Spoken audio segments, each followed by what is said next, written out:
It's just trying to make my life a little difficult there. Hopefully this will load up and then we'll be in business.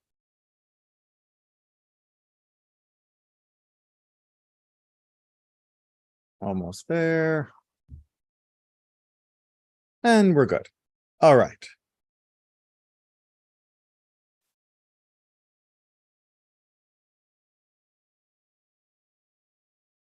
And as we are already running late, I will assume that others will join as they need to, but let's get down to work.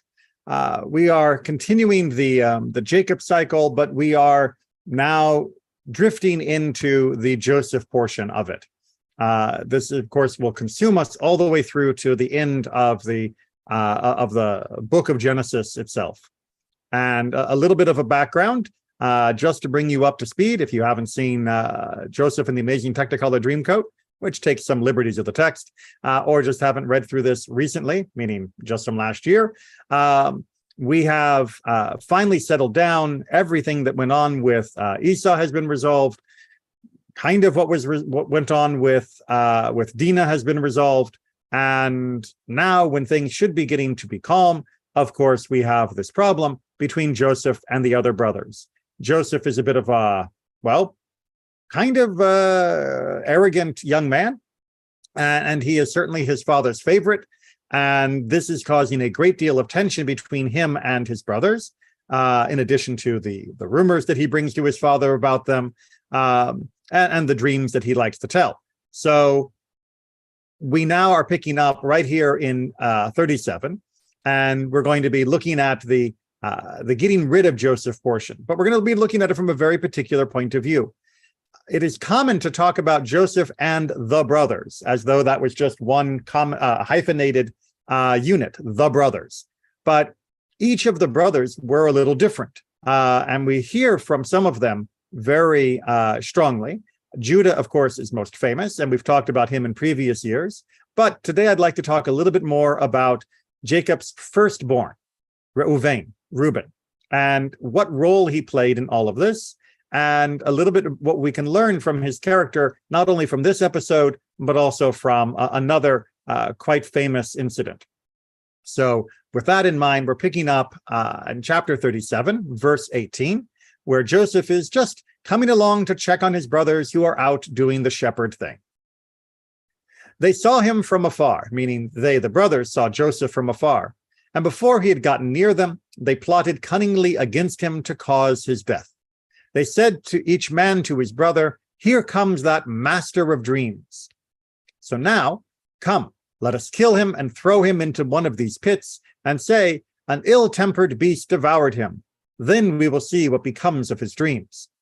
All right, so the plot is, it's time for him to die. But he is clearly planning to lord it over us, take over. And that's not good. And thus, we should just kill him now. We'll throw him into one of the many empty pits that are in this area, and the body will never be found. After all, he had to come all this way to find us in the first place. No one will be able to prove it was us, and we'll be rid of him, and his dreams will never come true, meaning he'll never rule over us. Now, so far, it sounds like they are all of one voice. But picking up in verse 21, Reuben heard this and tried to rescue him from their hands. He said, "Let us not take his life." Now, the tried to is, of course, Dr. Fox's attempt to interpolate this idea of he saved him, because obviously he didn't save Joseph, or else Joseph never would have ended up in Egypt. But I think that's a little bit overstating what saving means. To save someone does not only mean to prevent them from suffering at all. To save someone can mean, like this case, just to not spill the blood of somebody, to not kill that person. Something bad may still happen to them, but they have nevertheless been saved from murder. And indeed, Reuben succeeds in that. Reuben does keep Joseph from being murdered, and that is to his credit, as we will see. So he says, "Let us not take his life." And then he continues his argument. And Reuben said to them, "Do not shed blood. Throw him into this pit that is in the wilderness, but do not lay a hand upon him, in order that he might save him from their hand, to return him to his father. All right, now that second part obviously is said in third person, and thus it is not Reuben speaking himself, but the narrator describing the intentions of Reuben. But let's look at his actual speech to his brothers. Don't shed blood. The very typical phrasing of murder, and he is reminding them of this, of it being a commandment, but he is reminding them this as a commandment in a very literal sense, meaning, hey, maybe we can avoid being considered murderers if we don't actually technically shed the blood. He may still die because of what we did, but we won't be murderers. So he's trying to play off of their idea of their hesitancy to be murderers, but knowing that they want to get rid of Joseph, he is giving them an in-between alternative. Just drop him in the pit. He'll stay there until he dies of something, and that way we'll be rid of him, but you won't have the guilt of actual murder on your conscience.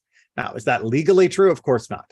But is it persuasive enough to convince the brothers to not just shove a knife into him and kill him? It seems to be. But what again is Reuben's motivation? It is not just to avoid the literalness of shedding blood.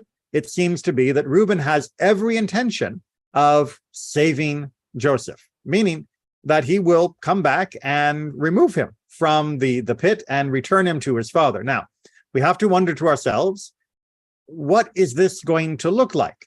Reuben is going to come back. He's going to save Joseph out of the pit.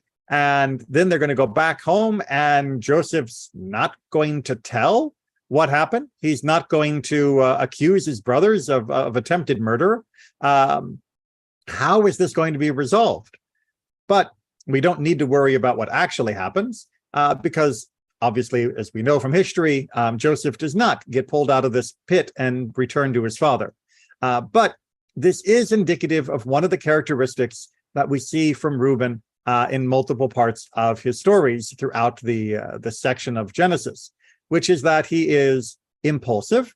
He often has the right intention, and he often executes that intention very poorly. So this is somebody who is trying to do the right thing, but doesn't stop to think about how to achieve it, and sort of rushes forward with a kind of sort of right answer, but one which has usually many other problems along with it. So here he has this sort of poorly put together plan to save Joseph. It's the best he could come up with, but at least he's trying to save Joseph. Okay, we move on to what happens next. So it was when Joseph came to his brothers that they stripped Joseph of his tunic. Remember this wonderful coat that caused much of the animosity, the ornamented tunic that he had on, and they took him and cast him into the pit. Now the pit was empty, no water in it. So it's not a full wet pit, so obviously he's not going to drown, but it is nonetheless going to be something that he cannot get out of himself. And they sat down to eat bread. They lifted up their eyes and saw, now, here, a caravan of Ishmaelites coming from Gilead, their camels carrying balm, balsam, laudanum, traveling to take them down to Egypt. So here we have to understand that Reuven has left. We're not going to get into where else he had gone. There's different discussions about whether the jobs he might have been obligated to do, it was his turn, etc. But Reuben is out of the picture right now. We know that because otherwise the next few sentences would make no sense. And they see Ishmaelites coming, and the Ishmaelites are heading off to Egypt. Now, Yehuda said to his brothers, what gain is there if we kill our brother and cover up his blood? Now, that sounds like somebody who is having a second having a change of heart, a second thoughts about the murder of their brother. But no, he means it literally of what will we actually gain? Come, let us sell him to the Ishmaelites, but let not our hand be upon him, for he is our brother, our flesh, and his brothers listen to him. Now, acknowledging that he is their brother, acknowledging that they are of the same flesh, and yet callously selling them is just the height of pain. It is the also very indicative of the difficult relationship, to say the least, between Joseph and his brothers. So they decide, rather than just leaving him in the pit to die, that they'll sell him And that way he'll be as good as gone, or as good as dead, rather, for the family. And they can make a little money in the process. Indeed, they'll have gain, and they'll be rid of this troublesome dreamer. Meanwhile, some Midianite men, merchants, passed by. They hauled up Yosef from the pit and sold Yosef to the Ishmaelites for 20 pieces of silver, and they brought Yosef to Egypt. I'm not going to go into all of the Midrashic discussion about whether the Midianites or the Ishmaelites did the whole purchasing. That's a topic for another class. But in the end, Joseph is hauled up and Joseph is sold. Reuben returned to the pit, and here, Joseph was no longer in the pit. He rent his clothes and returned to his brothers and said, "The child is no more, and where am I to go?" All right, so we hear this lament at the end of the story, this part of the story, I should say, that Reuben comes back, and indeed it seems like his intention was to take him out of the pit. And when he comes back and sees Joseph gone, he tears his clothing, the ultimate sign of mourning in biblical stories, and he wails, saying to his brothers, he's gone, that this child is gone. Notice the literary device throughout this of referring to Joseph as sometimes their brother, sometimes their flesh, sometimes as the dreamer, and now here when Reuben is lamenting as the child. We're not 100% sure how old Joseph was at this time, but it seems by most calculations that he was a late teenager, probably around 17, 18. So Yeled would not be the appropriate term in the technical language of biblical Hebrew. And so this is really a very heartfelt plea that a child has been taken, this boy, rather than this young man. And then we hear his personal lament. What's going to happen to me? Where do I go? What happens next? Now, what happens next, of course, is the brothers cover up their crime. They do the whole bloodying up of the tunic to pass it off as him being killed by the animal, and they make that as their excuse to their father. So Reuben does not face any particular comeuppance for this, nor do any of the other brothers. Now, we have to reflect, why was Reuben the only one interested in saving him?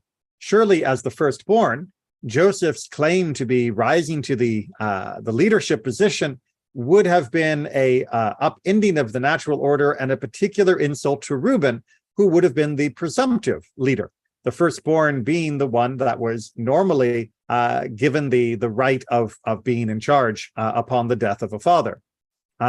And yet it seems that Reuben is the one most disturbed and most interested in trying to save Joseph from this fate.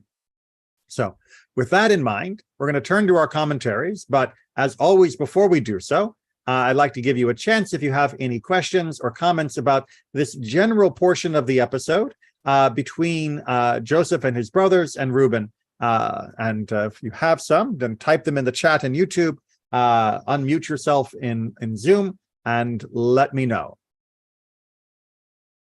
I'll get ready to switch over to the other page of our commentary that will try to help us unravel Reuben's motivation, his character, and perhaps some insights for our own lives as well.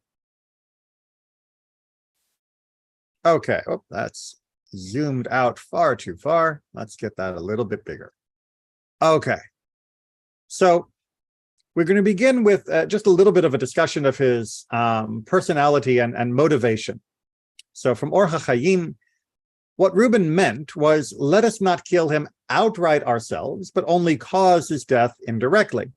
When he said later, do not shed blood, throw him into the pit, this was his argument to his brothers. And as we saw from the text, it didn't mean that he actually wanted Joseph to die. This was simply his argument to the brothers. He only pretended to agree with the brothers that Joseph's death should be caused because he could think of no other way of saving Joseph's life and restoring him to his father. Proof of Reuben's intention is that the Torah reports that he returned to the pit shortly after the brothers had sold Joseph in his absence. He had planned to take Joseph out of the pit. So as we said, this seems to be the easiest and cleanest reading of the text. But as Or HaChaim is adding here, this is partly a problem because of Reuben's inability to resolve the situation without trying to trick the brothers and then doing a very bad job of it. If Reuben had been able to say to the brothers, you know what, guys, I don't think we should be murdering Joseph. Let's work against him. Let's stop him from being arrogant. Let's make sure dad realizes how useless he is, whatever it else is. Or even let's lie and come up with counter rumors against Joseph to discredit him in the eyes of our father. There are many other things he could have done to argue and try to prevent the murder that the brothers were planning, remembering that at this stage, everything is happening before Joseph has actually arrived. And yet, he doesn't offer any of those as alternatives. His only alternative is put him in a pit and into his own self, and then I'll come back and save him. Like we discussed, that is a pretty poor plan, and one that immediately comes back to bite him in the end. But again, we're seeing here what Reuben's character is kind of like. Hizkuni gives us a little bit more insight about why he was actually worried more than the others in the first place. Again, why is he the only one speaking up? Why was Reuben more concerned and afraid than the other brothers? The brother who should have been the one most afraid was Yehuda, who had acted as the brothers' leader until that time. Remember, it is Yehuda that says we should sell him. Later on, it'll be Yehuda that will beg for Benjamin's life. Yehuda seems to be the brother who has, risen to a point of leadership within the family. Surely, if it ever comes out that this happened, then it is going to be Yehuda who is most blamed by their father, and thus it should be Yehuda that is most worried about what this is going to cause. But Reuben was more concerned because his father had treated Joseph as his firstborn, and he, his father's actual firstborn, could have been accused as being negligent in looking after him due to jealousy. So, far from just being jealous of Joseph, his jealousy would have been obviously understood, and so he would be the one that would be most suspected of foul play. It's sort of the old Agatha Christie or Sherlock Holmes. Who has the most to gain from the murder? They are the chief suspect. Who has the most to gain from the death of Joseph? Well, it would be Reuben. Of course, all the others had something to gain too, but Reuben would be the most to gain, and thus Reuben feels that the suspicion will fall on him, the responsibility will fall on him first and foremost. And even if it's doesn't come out that it was murder, the fact that Joseph died at all is still going to be laid at his feet. He will be blamed for it because as firstborn, he should have taken better care of his brother. And so Reuben is worried because whether they murder him or whether he dies accidentally or whether they make it look like an accident, he still feels like he is going to be accused of being negligent deliberately because of the obvious jealousy that there should have been. Now, should there have not been jealousy in the first place because their father should not have created those situations? Yes, but that's a whole nother conversation. He, meaning Reuben, had already been guilty of an indiscretion in Bilhah's bedroom, which we will talk about that in more detail later, which had shown his father that he felt aggrieved about his father having favored Rachel and her children. Rashi also commented earlier in our Torah portion, concerning the tales Joseph had been telling to his father, all putting the sons of Leah in a bad light.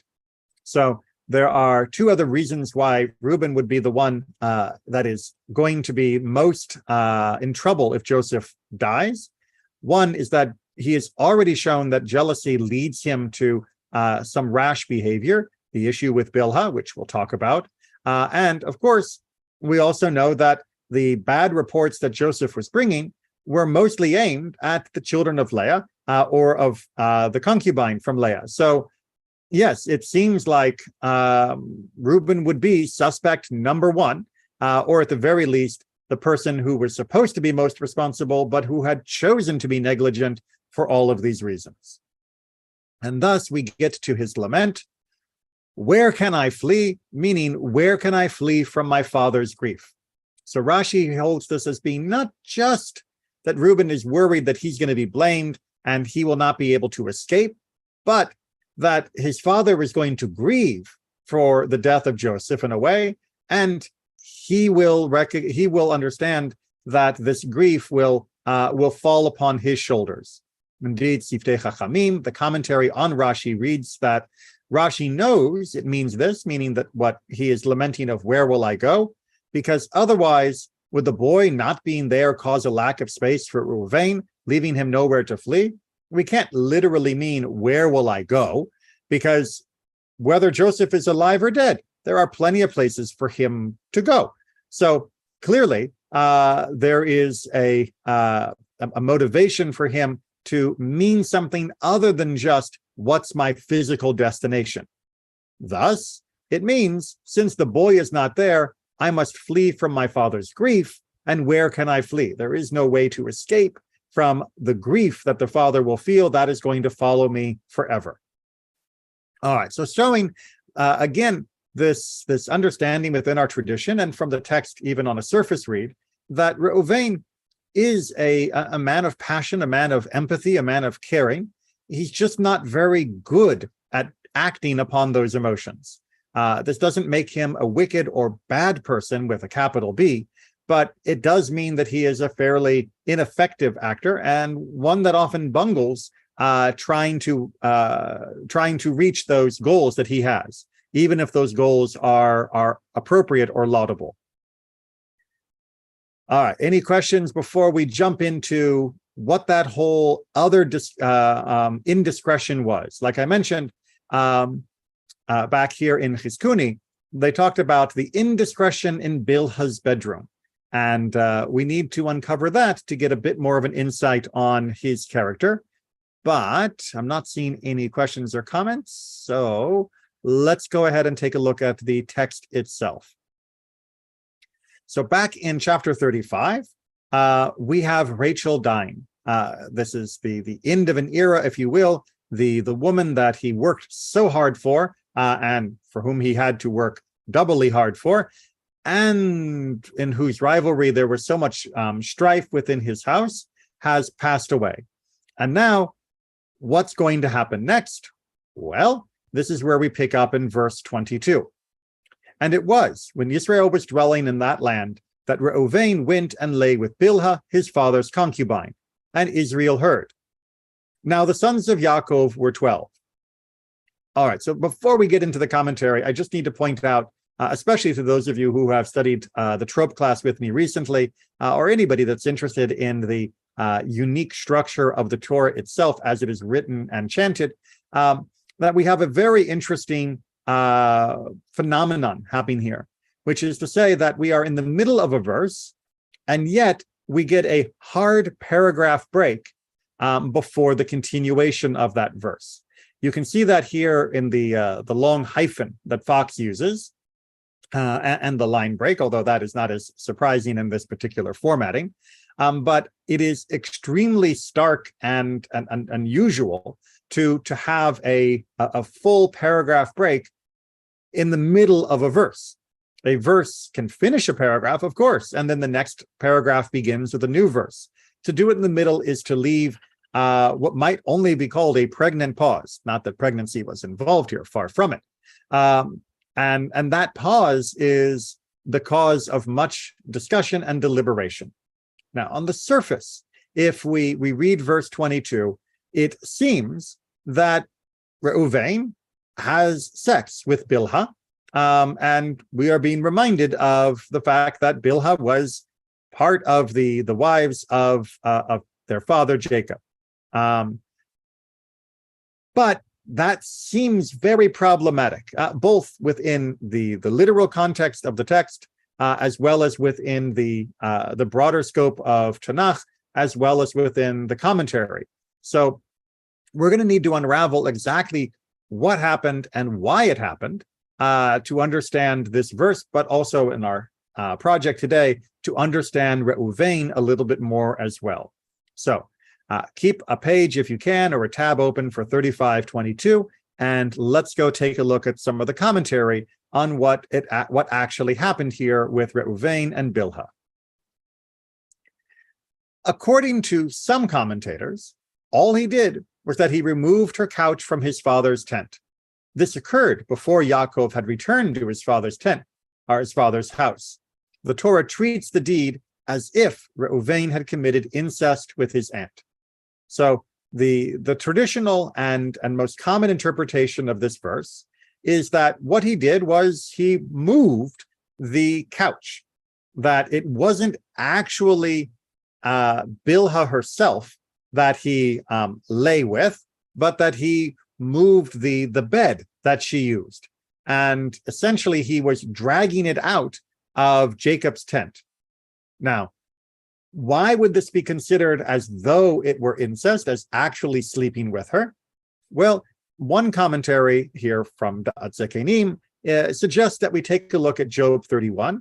And Job 31, really from the beginning of the chapter until verse 12, is talking about how Job is claiming to have been extra careful with regards to lusting after other people, that he would not even lust after another person, let alone be with them physically, and that to lust would be as if he were with them physically. And that is sort of being used here as to say that perhaps what Reuven was doing was he was jealous of his father and Bilhah, and that is almost as bad as if he was actually with Bilhah herself. Now, the motivation may not have been jealousy. It may not have been lust in particular. And in fact, the traditional commentaries generally go away from that.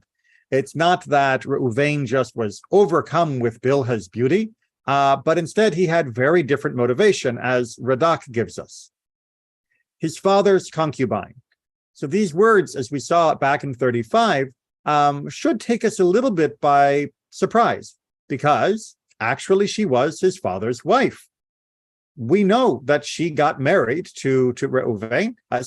She got married to Yaakov, and that was part of the deal when Leah presented her to Yaakov as an additional wife.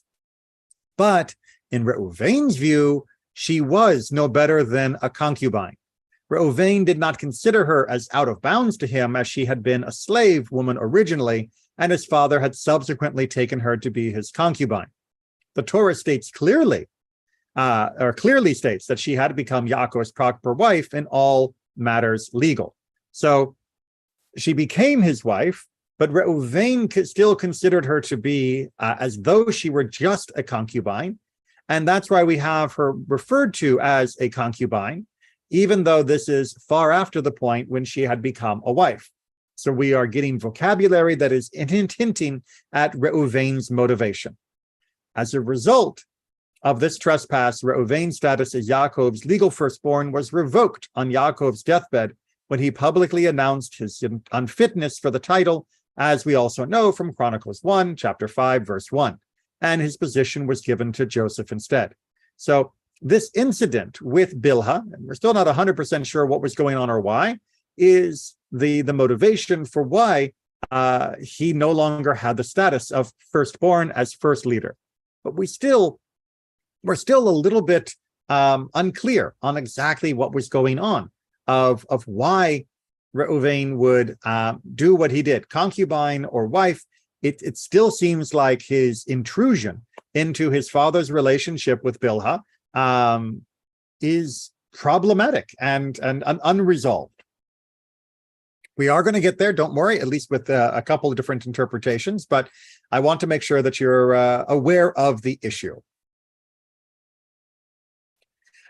Reuven, even though Joseph took his birthright from him by force, as it is written, and the sons of Reuben, the firstborn of Israel, for he was the firstborn, but since he defiled his father's bed, his birthright was given to the sons of Joseph, sons of Israel, which is that verse from First Chronicles that we just had mentioned. Despite the fact that Reuven lost his birthright because of what he did, and because it was then stripped from him and given to Joseph, nevertheless, he was not jealous of him. As it is written, when Joseph's brothers sought to kill him, and Reuven heard, he saved him from their hands, saying, "Let us not take his life." So we may think of Reuven as being jealous. We may think of him as being this mean person who was acting out of jealousy, and only because the obvious jealousy he has for Joseph would make suspicion fall upon him does he act. No, says the Talmud, he is acting to save Joseph, and he is not jealous. that he is not jealous of Joseph, well, then the motivation is very confusing then. Why was he trying to save Joseph? What actually was his motivation then, if it wasn't just to cover himself from the accusations that might come? Well, we can, before we get to that in detail, let's just get a little bit here with a few more testaments to his character. The sons of Yaakov were 12. You remember that is the continuation after our paragraph break in verse 22. Israel heard, ... Now the sons of Yaakov were 12. The reason for the Torah making the statement at this point was to reassure us that all of his sons were equally worthy of being sons of their illustrious father. Just as the other sons were not guilty of culpable sins, neither was Reuven. So, as I mentioned before, most commentators and most clean readings of the Torah itself find it hard to believe that Reuven actually had sex with his aunt, Bilhah. So it is, it's hard for us to imagine that he actually slept with his father's wife, because that is such an enormous sin and transgression. And the very fact that the Torah uses that second half of that verse after the paragraph break to remind us that there were 12 sons means, well, to get 12, Reuven must still be included. And if anything was going to get you disowned, it would have been if you actually had sex with your father's wife. So he must not have actually done that. And the text must be using a hyperbole, an exaggerated form, by saying he slept with her to ensure we understood how severe of a crime he committed, without us actually thinking he committed the crime that is at the heart of that particular phrase. Now, I know that's a little bit of going back and forth of he did something so bad it could be called the worst thing, but don't think he did the worst thing, even though I just used it as part of my example. But it does actually make sense in terms of the literary style of the Torah itself. To simply say that he moved her couch would have been lacking in power and force for understanding just how serious what he did was. But to say that he had slept with her without then immediately saying, but there were still 12 sons, would also have left us with a misunderstanding of the result of this situation. So the Torah does weave these two forms together to provide a much clearer understanding, even if it requires more work on behalf of the reader. So because of what Reuven did with Joseph, and because we now know that Reuven was not guilty of that most serious of crimes, God decided at that moment that because it was Reuven who had made the first move to save Joseph, the cities of refuge in Israel later on would begin with those in the territory allocated to the tribe of Reuven.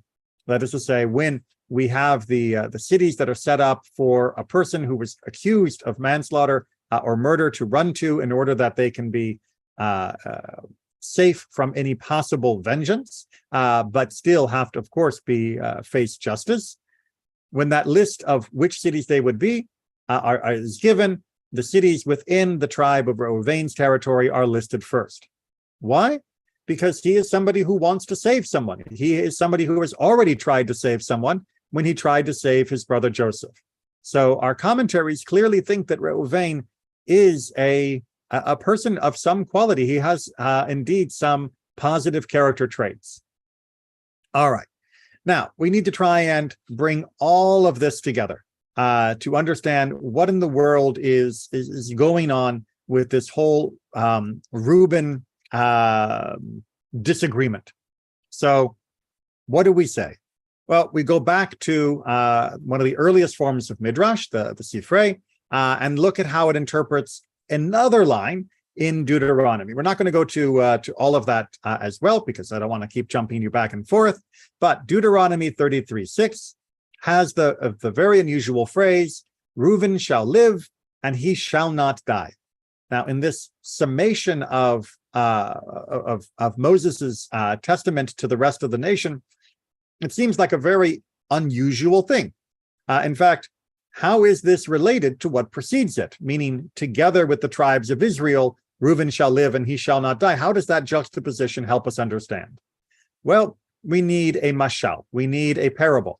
This is analogous to a king who visits his sons on occasion. When he takes leave of them, they and his kinsmen come to escort him, as anyone would for the king. He says to them, "My sons, is there anything that you need? Is there anything on your mind?" They answer, "Father, there is nothing that we need and nothing that we desire of you, but that you forgive our big brother."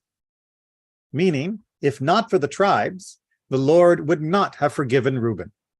Thus, it is written, together, the tribes of Israel, that he is living because of the tribes of Israel working together, that they were willing to encourage that Reuben should be forgiven for what had happened back in Genesis 35, back with Bilhah. So again, we still don't know exactly what might have happened, but we can see that the rest of the tribes were willing to make an exception for whatever it was. That as great as the crime was, the remaining tribes, the other 11, were still willing to embrace Reuben as one of their own. Likewise, Reuben shall live and he shall not die. What does that mean? Did he not die? Right? I mean, it's nice to say he'll live and not die, but everybody dies, right? I mean, Reuben did die, and by this point, Reuben, the man, was already long dead. What then is the intent of he shall not die? Meaning, in the world to come, ba'olam haba. What does it mean that he will not die in the world to come? It means that whatever you may think have happened in Genesis 35, he did nothing that would have cost him his share in the world to come, in the hereafter, in the afterlife, in heaven, if you will. He did something wrong, but he did not do something that was so egregious that he would be expunged from all of existence altogether. All right, so now we have to get down to the kicker. What actually went on? What was really happening, and how do we understand what Reuben did together with what Reuben did for Joseph, and what can we say then about his personality? And again, what can we learn for ourselves? Reuben shall live. Why? For his act with Joseph. And he shall not die. What would make you think he would? For his act with Bilhah. So the first statement in this section is saying that he probably should have died because of what he did with Bilhah, but his act with Joseph, trying to save him, balanced that out. But that idea is immediately rejected. Rabbi Hanina ben Gamliel says, merit is not exchanged for liability, nor liability for merit, except for the instance of Reuben and that of David. All right, so he says, well, normally it doesn't work like that. Normally one good deed does not balance out a bad deed. If you do something bad, you have to fix it. If you do something good, then that's great. You're rewarded for the good. It doesn't deduct from the bad, completely unrelated deed that you did. But with regards to Reuben and with regards to David, that can. Now, I don't want to go into the full story of David from 2 Samuel, but it also involves a tit-for-tat type of arrangement. But with Reuben, we can see a little bit more clearly that he is arguing that, yes, whatever he did with Bilhah was probably worthy of his death, and what he did with Joseph probably balanced that out. But the sages say, neither merit for liability nor liability for merit, but mitzvot are rewarded and transgressions are punished. The Hachamim as a whole reject the idea completely, 100%, that any merit can cancel out any transgression, and that any transgression will suck up the reward that was meant to go because of a mitzvah that was fulfilled. That we are rewarded for what we do right, and we are punished for what we do wrong. They do not balance out, leaving us at zero. If you do 100 things that deserve reward, you will get rewarded 100 times. If you do 100 things that do something that should be punished, you will be punished 100 times. They don't add together to equal zero. But that still leaves us with the question. And what is the meaning of Reuven shall live and he shall not die? That he repented of his deed. Seems almost trivial. right? It's not that Reuven shall live and he shall not die because he countered the punishment that was coming because of Bilhah by what he did for Joseph, but instead he shall live because whatever he did with Bilhah, he did teshuvah, he did repentance. He repented of that act, and because of that, he is not going to die. This is at the heart. These two sentences that neither merit for liability, etc., and what is the meaning, really summarize the Jewish view of reward and punishment in total. That we are rewarded for what we do. It is not set against the potential punishment for our mistakes. It is reward because we did a mitzvah. Period. Full stop. A mitzvah is its own universe when it comes to the reward that you earn. And likewise, an avera, a transgression, is also held by itself. Each and every one is something that must be repaired by itself. If I steal $5 from you, I cannot make it up by giving $5 of tzedakah to someone else. I have to go back to you and return what I actually did and deal with any other punishment that might be necessary. And if I want to fix any of the deeds I did, which do not have a simple repair, like returning stolen property, then for that, as well as for even those that do have simple repairs, the essence is going to be teshuvah. The essence is going to be repentance. You don't make up for your bad deeds by doing more mitzvahs. You need to actually repent for what you did that was wrong. That is at the heart of the Jewish understanding of the entire journey that we have in life. Now, we still need to figure out what did he actually do and why. And that'll hopefully bring us back to this broader understanding of Reuben, and in addition to what I've just said, perhaps provide another insight into our own behaviors. Rabbi Shimon ben Gamliel says, Reuven was far removed from that sin, and he did not descend to that act. Don't think that he actually had sex with Bilhah, right? Chas v'chalila. How could you even imagine such a thing? Is it possible that he would stand at the head of the tribes on Mount Ebal and say, from Deuteronomy 27, cursed be he who lies with his father's wife, having descended to such an act? When you go to 27 and you see that Reuven was among those that was on the mountain to provide the curse list, and he had to say, cursed be he who lives with his father's wife, do you think God and Moses would have arranged for him to stand and say that in such stark hypocrisy? Of course not. We cannot read that he actually committed the act of incest. He did not have sex with Bilhah. Something else happened. What then is the intent of, for you went upon your father's bed, from Jacob's summary in 49? He was solicitous of his mother's honor.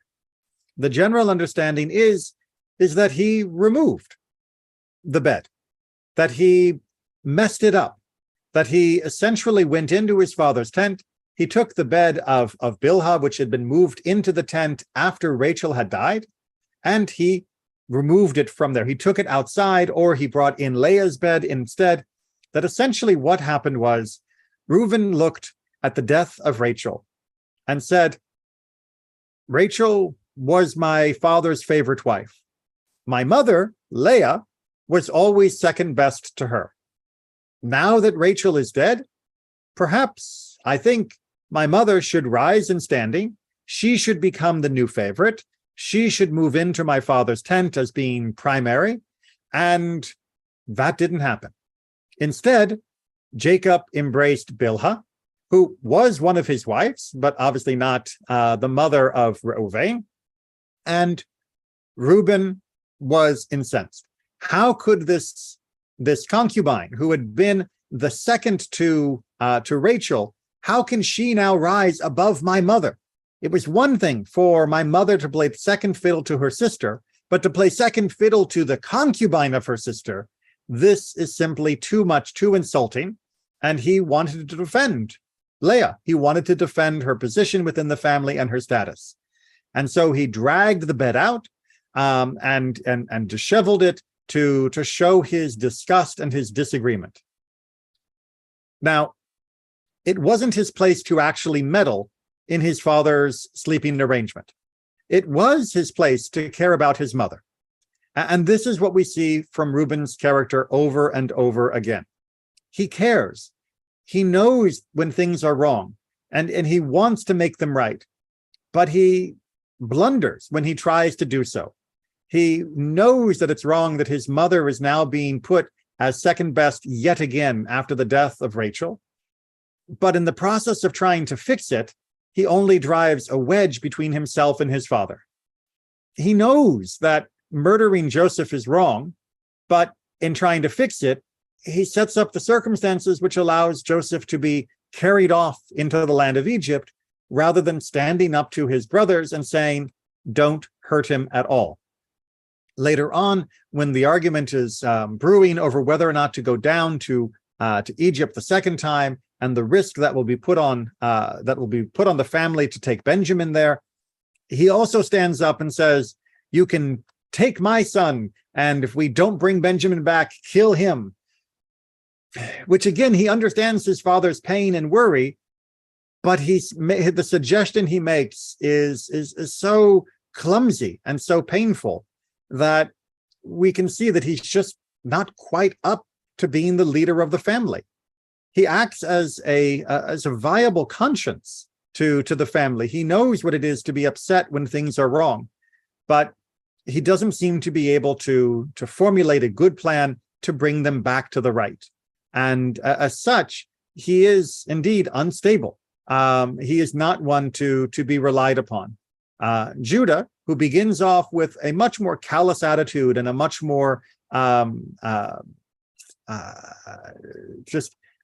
hollow conscience of being able to sit and eat while his brother is in the pit, to be able to say, hey, let's not just leave him here to die, let's make a buck off of him. He is someone who goes through a growth period, mainly through the incident with Tamar, and he is the one that rises to be able to not only see what is right, to admit what should be done, and to do so constructively and successfully with both Tamar, with his father when having to take Benjamin, when he provides an alternative explanation after Reuben fails, and of course, most famously, when standing up to this crazy vizier, his brother in disguise, and securing not only the release of Benjamin, but the full reconciliation of the family. Reuben has the right idea, but he misses the mark. Now, does that mean for the rest of us that if we're not Judah, that we should just shut up? No, but it does mean even if we think or believe with all of our heart that we are in the right, we need to actually talk to other people and find the right path to make it right. We cannot rely entirely upon our own gut feeling of, I'm going to do what's right, because very often we will only exacerbate, inflame, or create unintended consequences that will make the situation worse. Have a conscience. Feel in your heart that something is wrong. Speak of it to someone else and find a better path forward. Don't act unilaterally. Most of us are not Judah. Most of us are not capable of that clarity of not only purpose, but of vision to execute the purpose.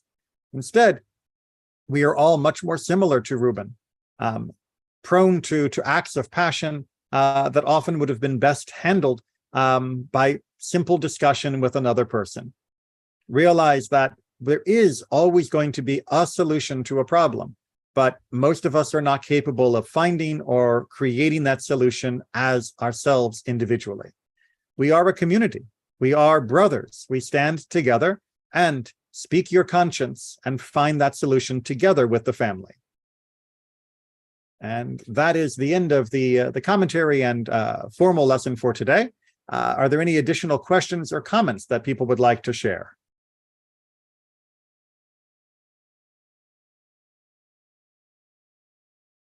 All right, then. I think we've mostly caught up on the YouTube. Hopefully that has given people a chance. And certainly those of you on Zoom have had a chance. Mishnah continues tonight, as I like to always put that commercial in. And I hope to see you there, or at the very least Shabbat, or perhaps just next week for continuing our continuing study of this cycle of Joseph and his family. Take care, everyone, and be well.